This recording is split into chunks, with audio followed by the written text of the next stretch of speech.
In the shadow of Isengard, Saruman the White Wizard stands victorious, his tower of Orthanc piercing the sky.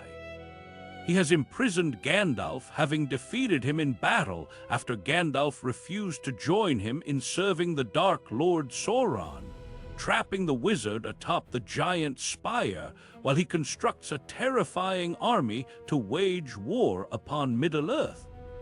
Yet hope flickers like a dying ember. A butterfly rouses the captive Gandalf, delivering a message, and a giant eagle swoops down to save him from the Dark Wizard's grasp. Meanwhile, Strider and the hobbits, Frodo, Sam, Pippin, and Merry, press toward Rivendell. They halt at the Hill of Weathertop, where Strider arms them, suggesting they make camp for the night. Folly strikes the small folk. They foolishly light a fire, and the ringwraiths spot them instantly. The wraiths strike, stabbing Frodo, but Strider fights them off, saving Frodo's life in the dying light. Arwen, an elf princess, arrives to find the party. She hurries Frodo to Rivendell, barely evading the wraiths, until Frodo is cured and wakes to discover Gandalf standing by his side. At Rivendell, Bilbo sits aged, having just completed his book, There and Back Again, A Hobbit's Tale. Elrond, the king of elves, declares that the time of the elves is over and the line of human kings is broken.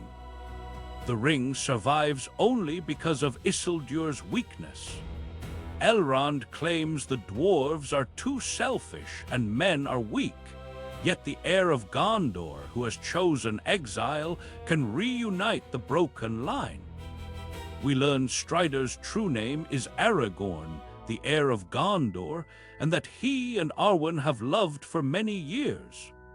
Their love requires Arwen to sacrifice her immortality, a chief attribute of elves. Elrond convenes a meeting where Frodo presents the ring. Elrond insists it must be destroyed in the fires of Mount Doom, where it was made, for the ring cannot stay in Rivendell. Disagreement arises as to who will undertake this arduous task, but eventually Frodo emerges.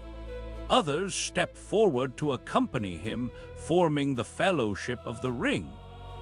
The Fellowship includes the hobbits Frodo, Sam, Merry, and Pippin, the elf Legolas, the dwarf Gimli, the wizard Gandalf, and two humans, Aragorn and Boromir, son of the steward of Gondor.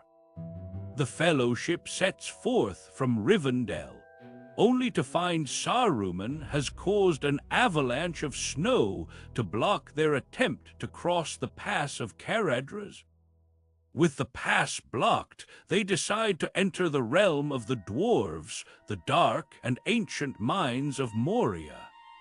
Inside, they discover that all the dwarves have been killed. Soon, the Fellowship is surrounded by an army of orcs, inhuman creatures that are brutal and ruthless warriors. The orcs disperse, however, at the approach of a Balrog, a demonic creature from the underworld. The Fellowship flees as the mines collapse.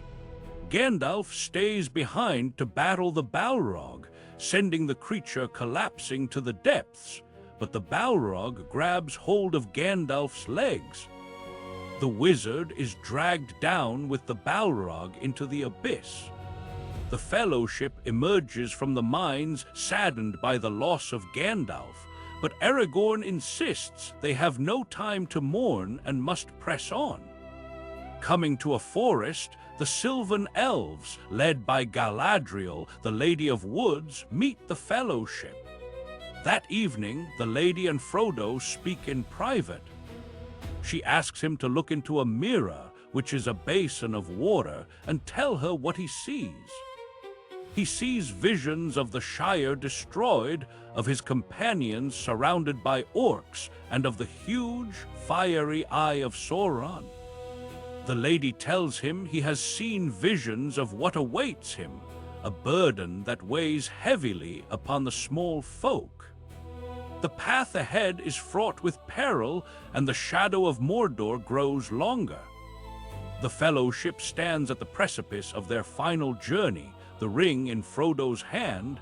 He knows he must go on alone as the fate of Middle-earth hanging in the balance.